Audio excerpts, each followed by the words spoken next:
अब यहाँ पर सम्यक्त के बारे में बता रहे। सम्यक्त के कितने प्रकार होते हैं, पहले भी बता चुके हैं, 3 प्रकार होते हैं। कौन कौन से? औपसम्यक सम्यक्त, क्षयोपसम्यक सम्यक्त और छायक सम्यक्त। तो यहाँ पे पहले क्षयोपसम्यक सम्यक्त के बारे में अगली गाथा में आचार्य महाराज कह रहे हैं, जिसको वेदक सम्यक्त भी कहते हैं, जिसका दूसरा नाम क्षयोपसम्यक सम्यक्त का दूसरा नाम वेदक सम्यक्त भी होता है, जो दर्शन मोहिनी कर्म के क्षयोपसम से उत्पन्न होता है। और ये औपसम्यक सम्यक्त तो दर्शन मोहिनी के उपसम से पैदा होता है, और दर्शन मोहिनी के छायक से जो सम्यक दर्शन प्राप्त होता है, सम्यक्त प्राप्त होता है क्षय से, उसको छायक सम्यक्त कहते हैं। तो वेदक सम्यक्त तो या क्षयोपसम्यक सम्यक्त तो किसे कहते हैं, सम्यक दर्शन किसे कहते हैं, उसको बताने के लिए आचार्य महाराज अगले 25 नंबर की गाथा को कह रहे हैं। सम्मत दिस घादिस सुद यादो वेदगम हवे सम्मम चल मलिनम गाढ़म तम हृदिचम कमक्खवर्ण हेदो। अभी तो दर्शन मोहिनी की 3 प्रकृतियां बताई थी, उसमें से कितनी प्रयोग करनी है? तो 2 प्रकृतियां दर्शन मोहिनी की अभी तक हमने प्रयोग कर ली। कौन कौन सी? एक मिथ्वात और सम्यक मिथ्वात और मिश्र और सम्यक मिथ्वात वाली। तो अब कौन सी बची? सम्यक प्रकृति।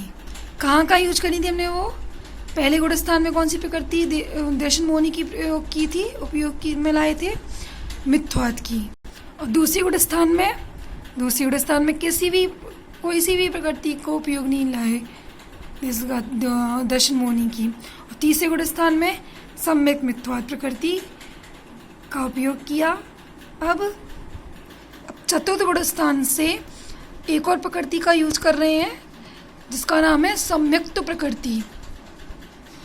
सम्मत देश घादिस, यहाँ तक लेंगे बस, देश घादिस।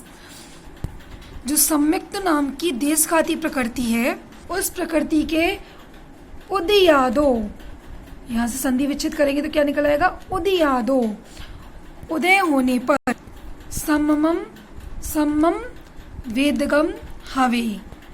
जो सम्मम मतलब सम्यक्त जो होता है वो वेदक होता है, अर्थात देशघाती सम्यक्त प्रकृति के उदय होने से वेदक सम्यक्त होता है, वेदक सम्यक्त परिणाम होते हैं। जो वेदक सम्यक्त है उसी का दूसरा नाम क्षयोपसम्यक सम्यक दर्शन है। क्यों है इसका नाम वेदक?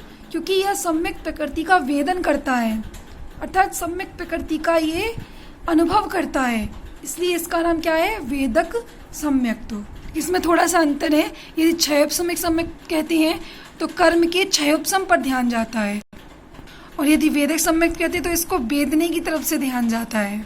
जैसे छायक ज्ञान, केवल ज्ञान, सहज ज्ञान या अनंत ज्ञान, इनमें कुछ अंतर है, लेकिन इनमें कोई अंतर नहीं है। लेकिन सामान्य रूप से देखा जाए, सामान्य रूप से देखेंगे तो इसमें कोई अंतर नहीं है, लेकिन कुछ विशेष अंतर आता है जब इनके भावों से देखते हैं। तो छायक ज्ञान कहाँ चला गया? अपने कर्म के क्षय से होने वाले भाव की तरफ चला गया छायक ज्ञान।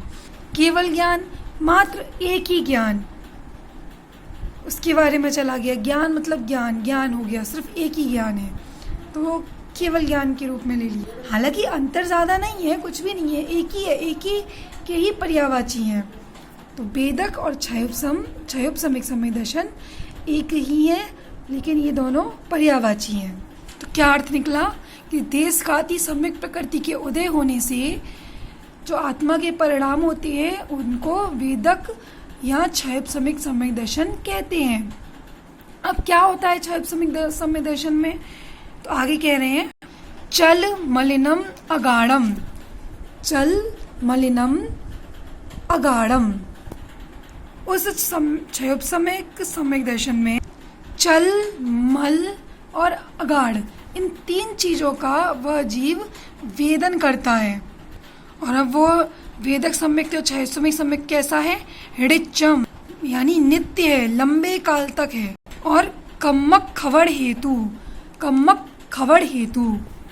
कर्म की कर्म के छपड़ का, कर्म की निर्जरा का, या कर्म के नाश करने का हेतु। हेतु मतलब कारण है।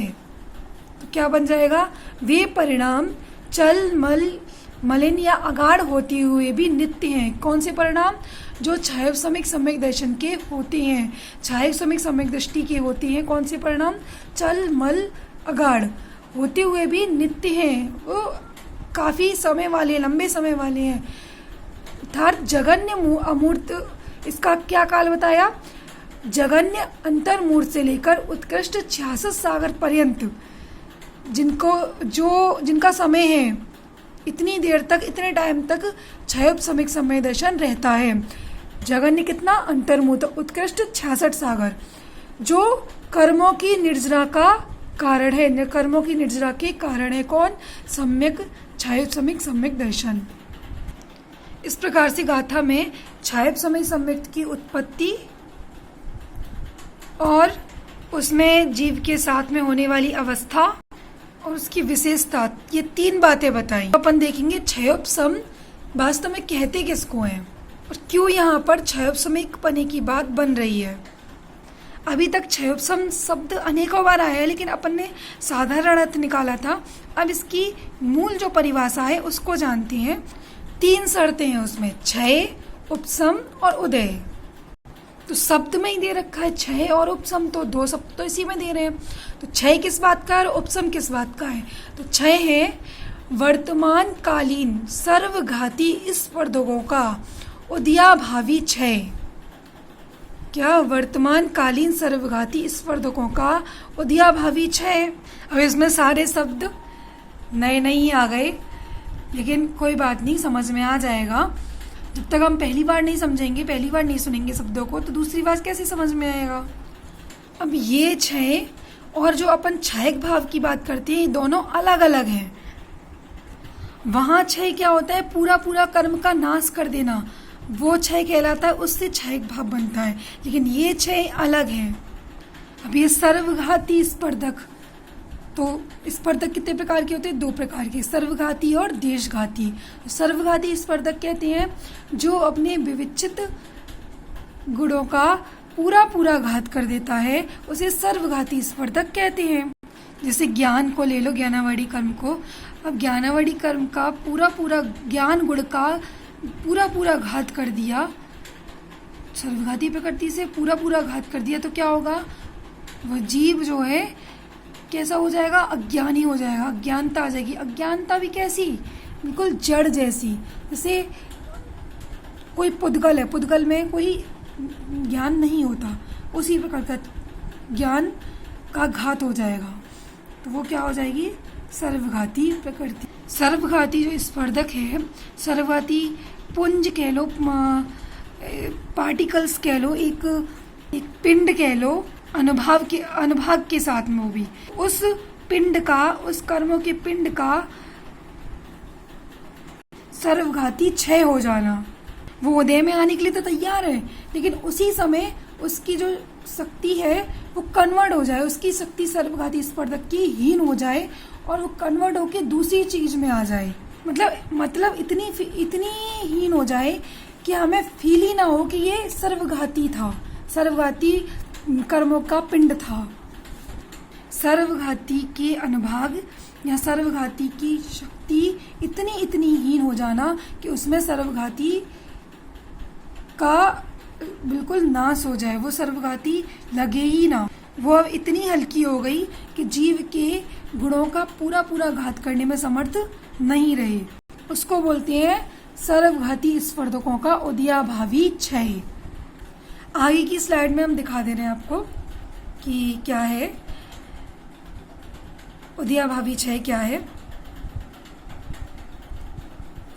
देखो, सर्वघाती प्रकृतियों का अनंत गुणाहीन होकर देशघाती में परिवर्तित होकर उदय में आने को उदयाभावी क्षय कहते हैं। सर्वघाती प्रकृतियां बिल्कुल कम हो गई, बिल्कुल एकदम से हल्की हो गई और ज्यादा हीन होती चली गई, उसकी शक्ति बिल्कुल खत्म सी हो गई और फिर वो किस में कन्वर्ट हो गई?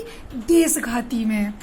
सारे कर्मों को ऐसा नहीं कर रहे हैं। जो कर्म उदय में आने वाले हैं, जो कर्म नली में आने वाले हैं, मतलब एक नली है, टंकी है, टंकी में से जो पाइप में आने वाले हैं जो कर्म, टोटी पाइप में आ गए हैं, अब टोटी में आने वाले हैं, टंकी में से टोटी में आने वाले हैं, लेकिन आ नहीं पाए, बस आने के लिए लगे हैं, उनको हीन कर दिया, उन कर्मों को हीन कर दिया और फिर उनको हीन करके कन्वर्ट करके किस में कर दिया, कन्वर्ट देशघाती में।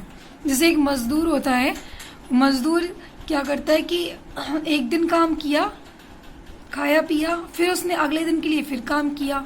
उसी तरह से उदयाभावी 6, इसमें क्या है कि इसमें भी हर पल की मजदूरी, जिस समय जो जो कर्म आ रहा है उसी समय वो कन्वर्ट हो रहा है, जिस समय पहुंच रहा है उसी समय कन्वर्ट होता चला है। अगले समय पहुंचेगा तो अगले समय का कन्वर्ट होगा, फिर अगले समय पहुंचेगा तो अगले समय का कन्वर्ट होगा।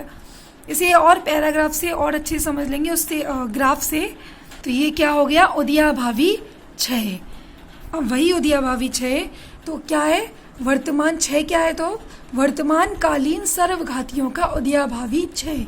इस तरह से सर्वघाती स्पर्धकों का उदयाभावी 6 हो गया, वो क्या कहलाया, 6।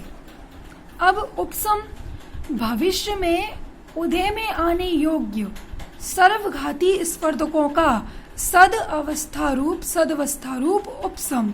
क्या, भविष्य में उदय में आने योग्य सर्वघाती स्पर्धकों का सदवस्था रूप उपसम।